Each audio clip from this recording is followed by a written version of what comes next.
మాకు తెలిసినంత వరకు వాస్తు ముందుగానే చేపించినాము.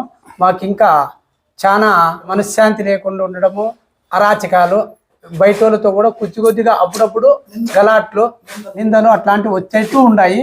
అది ఎందుకు అని ధనంజయ స్వామి వారికి మేము పోయి విన్నవించుకున్నాము.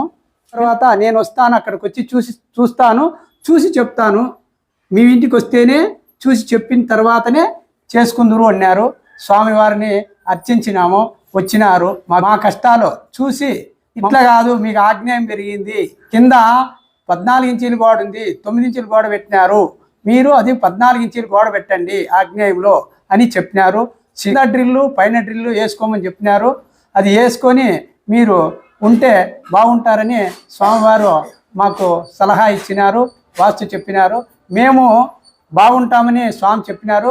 మేమున్నట్లే మీరు కూడా ఉంటారు.